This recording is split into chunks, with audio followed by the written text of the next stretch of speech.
Welcome to our next episode of the Age of Beauty podcast. So today, Jessica and I are going to be talking about our favorite things as it relates to self-care in the context of being a whole and complete woman. So a lot of times when we think about aging and beauty, it's really easy to get wrapped up in or to focus on the external stuff, right? Because that's what everyone else sees. That's what we see when we look in the mirror. So it's easy if we care about self-care, which that's like a whole nother topic we'll address at some other point, of just the absolute necessity to put ourselves first and how that's not actually selfish. But anyway, we'll save that for another day. But when we think about self-care, often we do think of the external stuff. Like, what are you doing to keep up with your skincare or hair care or health care or fitness regimen? But in reality, to be a whole and complete woman, there's really multiple facets that we get to look at. We have the physical piece, we've got our social wellness, we've got emotionally how we're feeling, we've got our mental status, our spiritual practice, whatever that might look like, and our environmental influence, which when we look at all those things, that is what creates the fullness of who we are. So today, Jessica and I are going to share our personal favorite things from each of these categories, just as a way to start allowing you also to think about these other facets of what make you feel your best, and consider which of those are most important for you.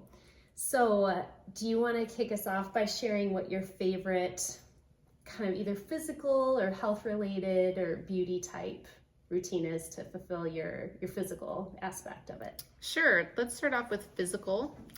That's an easy one for me. I love to lift weights, and I am not a cardio person.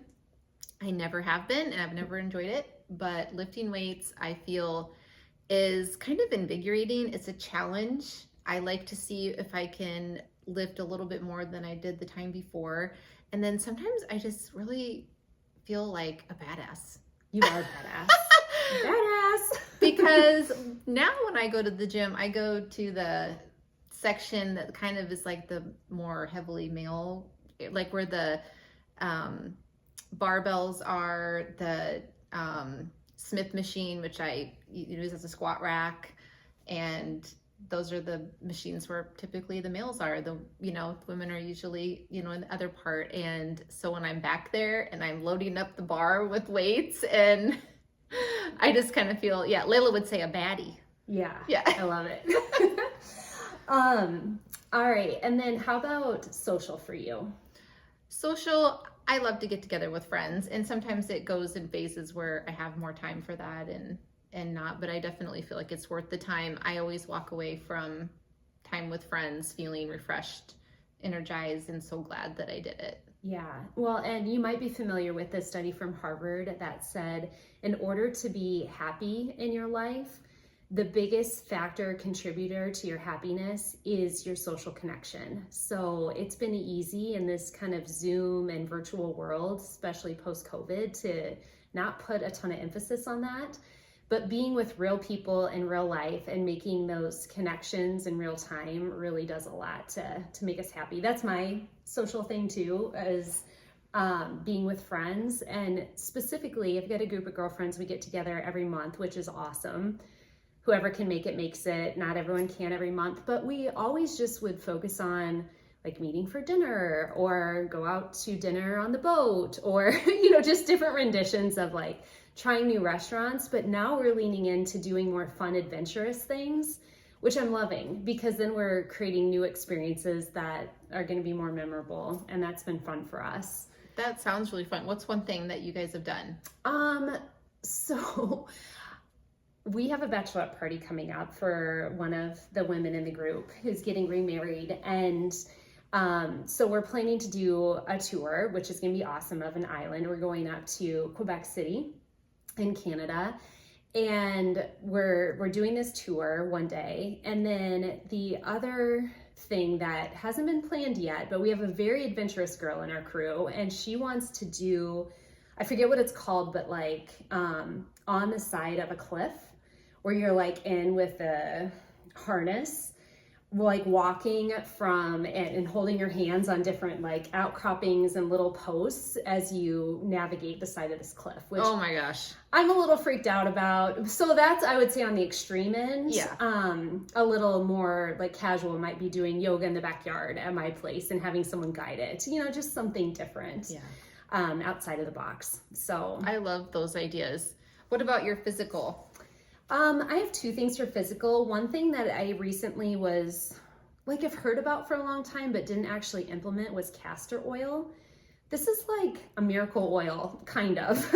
Like, it can be really helpful for detoxifying your liver and different parts of your body if you do castor oil packs on the outside. But how I like to use it, I've never been a big fan of Latisse and some of like the lash and brow growing medicines because there's a whole thing, but they have lots of side effects. It actually was a glaucoma med that happened to grow hair. And so it can make your eyes red and change the color of your iris. So I've never been a big fan of that, but like with thinning eyebrows and thinning hair, it is nice to have a little more lusciousness around my eyes. And so castor oil helps with that. Just don't like put it in your eye because then you won't be able to see that well. But you can like, it's just not as toxic, but still helps promote hair growth and helps with cellulite and all kinds of stuff. So I'm loving that. And then the fitness routine I'm kind of obsessed with is Tracy Anderson. I subscribe to her like online thing, and she's just so good about mobility, really, which helps me feel like I can do things with my body and stay kind of active and mobile, even maybe more than what I was able to do like a decade ago. Wow. And so I love that. Yeah. Yeah. I think it's interesting that she chose that too, just because they have a tonal, which is really cool, and I haven't tried it yet, but while I'm here I might try it out. And they have the bike, Peloton. yeah, they have a Peloton, and so I thought for sure she was going to choose one of those two things. So yeah, I like my Tracy Anderson. Yeah, I think the Tracy Anderson, it must be really good. Yeah, I'm a fan. I might need to try one of those videos too while I'm here. That'd be fun. Yeah, that would be fun. So how about for you, when you think about the emotional aspect of like, what's your favorite thing to support your emotional health? For me right now is walking. You know, I have 5 kids in my house, and it's a lot of busyness, it's a lot of chaos, it's a lot of noise, and I haven't always been like great about just getting outside, but I do notice that when I do that, I do feel a ton better, even if the weather's not great. And I'm kind of a fair weather person. I don't like to go outside when it's cold or wet or not sunny or all the things. Yeah. But when I just get outside and go for a walk, it just makes me feel really good. And I usually have a podcast in my ear as I'm walking, and so I try to learn something when I'm out there too. So love that. And then so that's the emotional piece. Mental can sometimes be tied into that too. I imagine walking helps with that as well. But is there anything else that is kind of a go-to for you for your mental well-being? Yeah, we have a soaker tub in our bathroom, and so I'm a bath taker. I know a lot of people don't love it, but it is so relaxing to me. And I'm also not a big, like, I don't like to wash my hair that, very often. And so it's easy for me just to throw my hair up and just soak and relax. And it's also anytime I can kind of steal away from what's going on in my house. And then if it has been a really long day and a lot of talking at me, all of the people saying all the words, just having a nice quiet bath, and I usually do it before I go to bed. That sounds really nice. Yeah, it is. Yeah. How about you? What's your emotional thing that you do? So this is a newer thing for me. I think like most people, I have a tendency to want to avoid like bad feelings, because who wants to sit in that or feel it? So it's like really easy for me to just be like, oh yeah, I'm fine, or I'm good, how are you? When I'm really not, even if it's not like bad, but there's just something that's weighing on me. Mm-hmm. And I've started this practice, and I write about it in the Age of Beauty book. There's a whole chapter on like feeling your emotions and the value of doing that, because what we repress or resist continues to show up and present itself in our lives. But when we feel, even the tough emotions that maybe we might be resistant to, it's amazing what happens on the other side of that. And so how I do it is kind of funny. I usually do it when I'm at home or in my car, but like at home, I'll lay down on the dog bed in front of the fire, or if I take a bath, I love baths too, I'll sit in the bath and I'll just like notice what's coming up for me. And one of the more significant ones was when like I started talking more about this business and my true feelings, and sometimes my throat would just get like blocked and I couldn't say what I wanted to say without some emotion. So I practiced, and again, how to do it is in the book, but just feeling what's there physically in your body and just breathing into it and allowing whatever emotions come up to come out. And sometimes it's kind of ugly, like I cry, some weird things come up that I didn't necessarily anticipate, but I only do it for a few minutes and then I feel so much better, just like lighter on the other side of that. And, you know, Brene Brown often talks about how we can't selectively numb emotions. And when we allow ourselves to feel the low stuff, it frees us up to feel all the beauty and joy and goodness in this life too. And so now I do it like, I'm like, oh, by going here, I can go here. Yeah, count me in. Yeah. And so I love that for my emotional practice. Yeah, that sounds awesome. Yeah, it is. What about mental? So mental future self-journaling is something that we also talk about in the Age of Beauty book, and there's exercises to walk you through it in the workbook, the companion workbook. But it's this whole notion that what we think about, like our thoughts, create our realities. And so it's fun for me to write about my juiciest, like most amazing life, even just for a few minutes a day in my future self journal. I actually have it right down here. And I just talk about like, oh, how we're doing this and we're traveling here and we're hosting this party and we get to have all our friends and we were able to hire a musician and, you know, just like these things that bring me joy. But I write about them in the present tense as though they're happening. And I've been told, and I am a believer, that when you think the thought and then you put it into either writing or physically on a vision board, but then kind of let it go, that there's an energy to it. And sometimes, you know, through energy, you can attract more of that experience to you. And even if none of that works, even if everyone's been lying to us, it still feels good to like think about my dreamiest life for a minute and write it down. So that's what I do. I love it. I loved reading about that part in the book too, because I don't really think about doing that. We used to do as a family on like New Year's Day, we would do some dream boards and we would, you know, all kind of talk about what we wanted to do for the year, and we did it with the kids. Fun. But we haven't done that in a long time. But I feel like there's a lot of value in that. Yeah, and even if you don't have the time to like cut out pictures and make a big board, right, even just like jotting down some of what you want to experience in the year ahead could be fun. Yeah, I think that's a lot easier to do because I don't have time to sit and look through magazines and cut out pictures anymore, but I could definitely sit down for 5 minutes. Yeah. So I think that's awesome. So good. All right. So I know you are very religious, very spiritual in your belief system. What are the things you do though? Like what's your favorite thing that you do as it relates to supporting your religious and spiritual beliefs? So for right now, I would say because Easter's coming up and it's Lent, I joined a Lenten Bible study at my friend Sarah's house, and a bunch of us have been getting together once a week. And she even, she has a topic, but then she also has a craft. So she's our youth leader at our church, and she's doing this with the teenagers. And so she's like, you guys want to do this with me? And then she kind of gets to practice, and then it came with craft ideas. And so we made bath salts one day, and we made bracelets one day, and it's just been it's been a lot of fun to get together with girls. And then not only, you know, it's a social too. So yeah. I walk away feeling like, okay, I did something for Lent this week.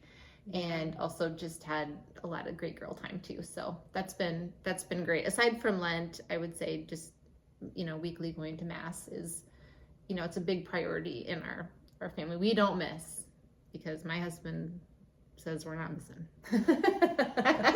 All right. Yep. I feel you there. And then how about environmental? So one thing that we did when we just built a home, we moved in around the 4th of July weekend last summer, and we had thought when we got our foster kids and we had 5 kids that we needed a big house. And so we bought a great big house.